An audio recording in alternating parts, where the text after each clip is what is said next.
Emera missed Wall Street's consensus on the bottom line today. Adjusted EPS came in at Canadian 69 cents, which is a 3.54% miss compared to the roughly 71.5-cent estimate. Right, and that's down from 79 cents a year ago. Yeah, exactly. But they did see a really solid beat on the top line. Adjusted revenue was Canadian 1.96 billion, beating the 1.81 billion consensus by over 8%. Which is a huge top-line number. It is. And for guidance, well, management reaffirmed their target of 5 to 7% adjusted EPS growth for 2026, and they extended that 5 to 7% compound annual growth target all the way through 2030. But, the market really didn't like that bottom-line miss. Not at all. The stock dropped 3.17% in pre-market trading on the TSX, hitting an intraday low of $69.66. It ended up finishing the regular session down 1.95% at Canadian $70.88, doing it all on double the average trading volume. So for retail investors holding the stock right now, you're looking at a pretty fundamental disconnect between a healthy operating business and, quite frankly, a highly strained corporate balance sheet.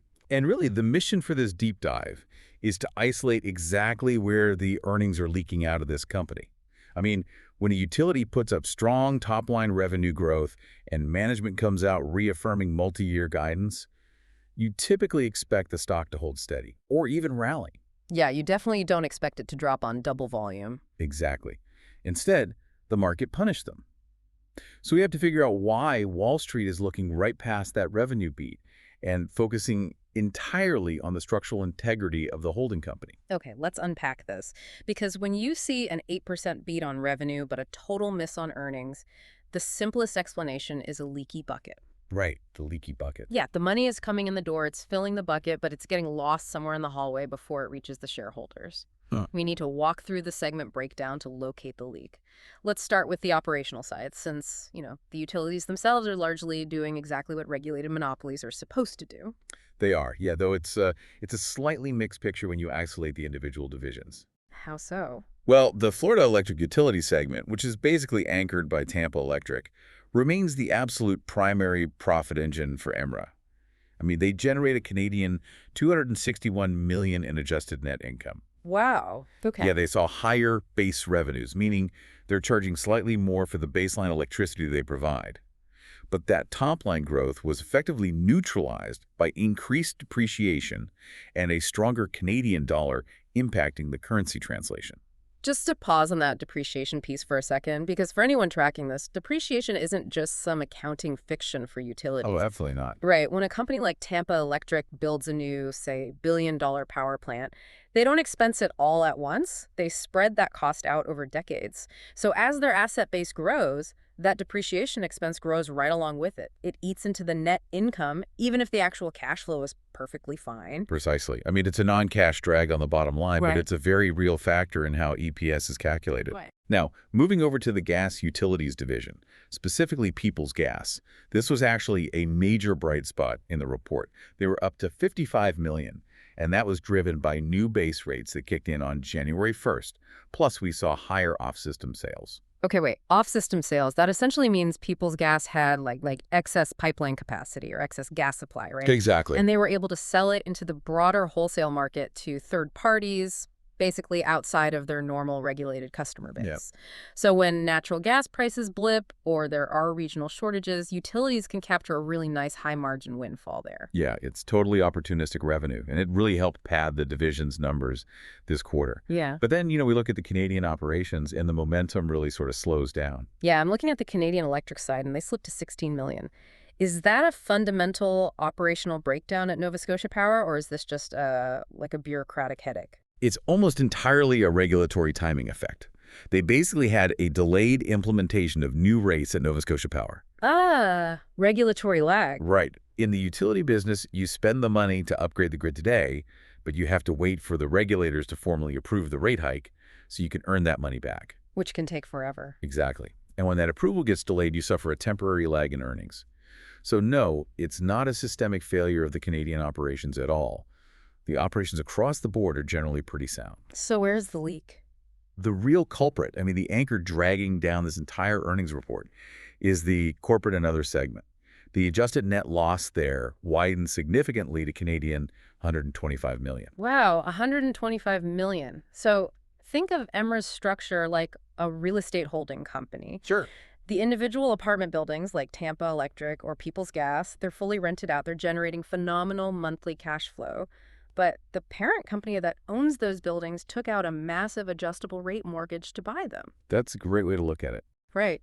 So the buildings themselves are doing perfectly fine, but the parent company's mortgage payment just tripled.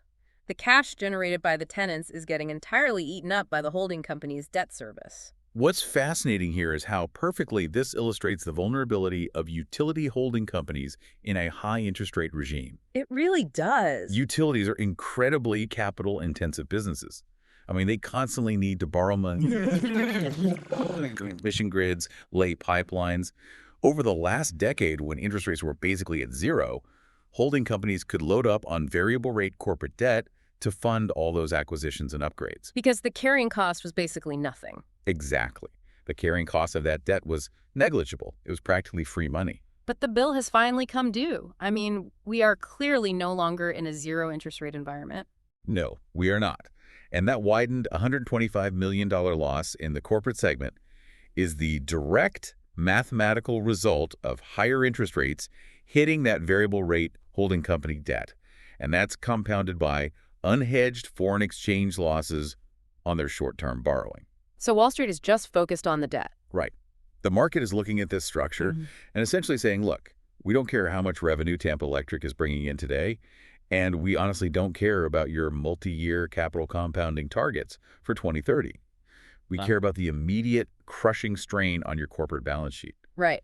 And the debt is really only hole number one in this leaky bucket structure. Hole number two is show dilution. Ah, yes.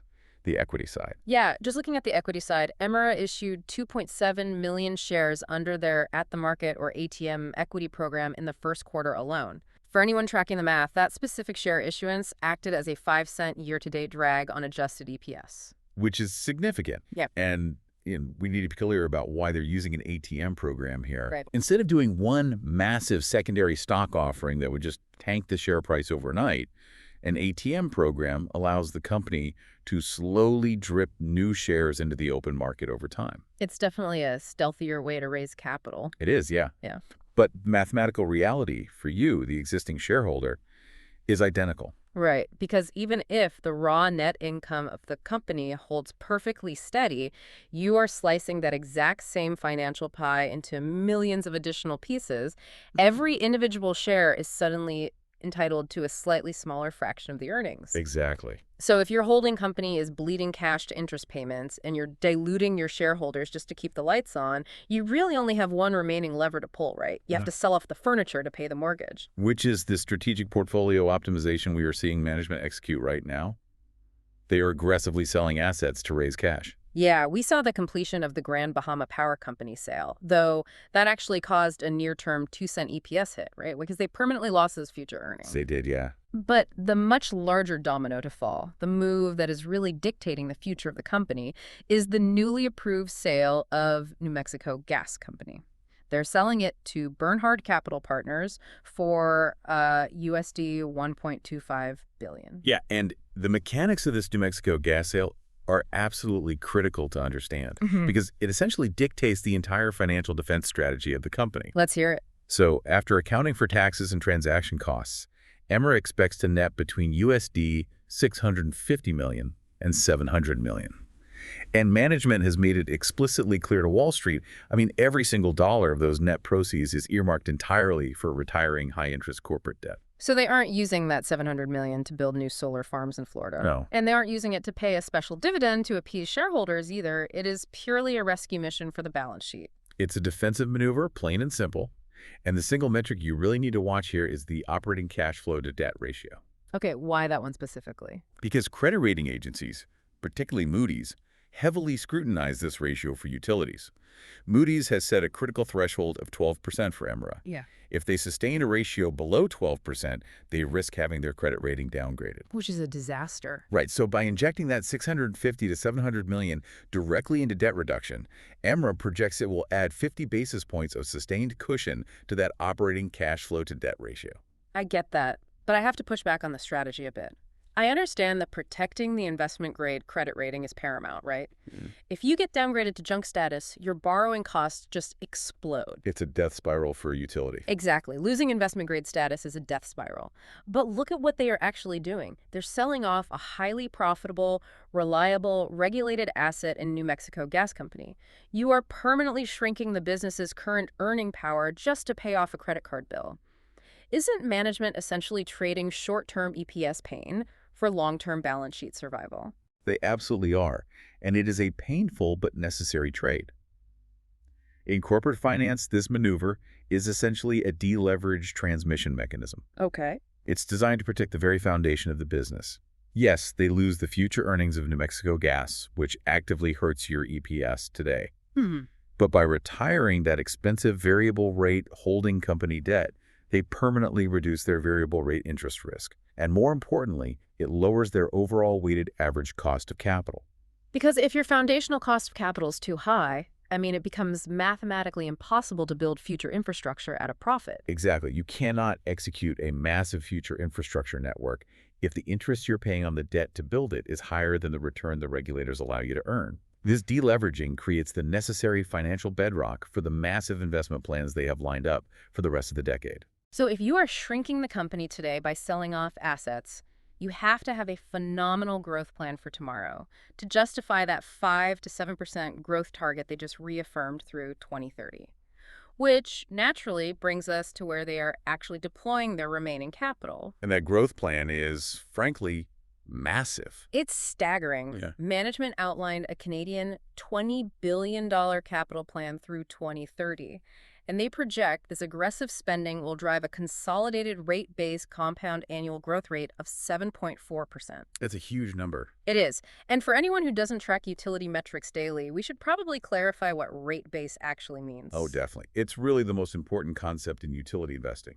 See, a utility doesn't just make money by selling you electricity. They're legally granted a guaranteed rate of return on the physical infrastructure they build, so the power plants, the transmission lines, the substations. Actual hard assets. Right. That total pile of physical assets is their rate base. So when Emera says they want to compound their rate base at 7.4% a year, they literally mean we are going to build billions of dollars of new physical stuff so we can legally charge our customers more money. But here's where it gets really interesting. The crucial detail, the one that completely redefines the risk profile of this entire company moving forward, is exactly where that money is going. Yes. A staggering 80% of that $20 billion is being directed straight into Florida. If we connect this to the bigger picture, this geographic shift is the most important structural change happening at Emera. Capital goes where it's treated best, right? And Florida offers a highly constructive regulatory climate, a rapidly growing population, and incredibly strong customer demand. For a utility, population growth is the holy grail. Because it solves the affordability problem. Exactly. If you need to spend $1 billion on a new grid upgrade and your state's population is totally stagnant, you have to raise rates significantly on your existing customers to pay for it. Regulators hate that. They absolutely hate it. But if thousands of new people are moving to Florida every day, you can socialize the costs of those massive infrastructure upgrades across a much wider, growing base of ratepayers. It basically keeps individual monthly bills manageable while still allowing the utility to rapidly compound its rate base. It is the perfect growth engine, but, it comes with an undeniable cost. Right. Because pouring 80% of your future capital into a single state creates a massive concentration dilemma. Emera is essentially taking all its chips and putting them on one specific regulatory body, the Florida Public Service Commission. Which is risky. Extremely. If the political winds shift in Florida, or if the commission suddenly decides to adopt a more, say, restrictive consumer protection stance regarding rate hikes, Emera's consolidated earnings are completely exposed. They have no other major growth engine to fall back on. It's textbook concentration risk. They're aggressively trading geographic diversification for regulatory favorability. And it's not just regulatory risk, right? It's physical environmental risk. We're talking about the Gulf Coast here. There was a specific striking detail buried in this earnings report that highlights the mechanics of this risk perfectly. The storm surcharges. Yes. Tampa Electric actually implemented an 11 to 12% residential rate reduction that went into effect on August 1st, 2026. Now, utilities almost never lower rates, so why did they drop? because they finally finished removing the storm surcharges from the 2024 hurricanes. That is a phenomenal example of how weather volatility dictates cash flow in this sector. It perfectly illustrates the hidden cost of operating in Florida. When a major hurricane hits, the utility has to spend hundreds of millions of dollars instantly to rebuild the grid. I mean, they dispatch fleets of trucks, pay massive overtime, and buy replacement equipment at a premium. Yep. Yes, the Florida regulators are friendly, and they eventually allow the utility to claw that money back through storm surcharges on customer bills over the next few years.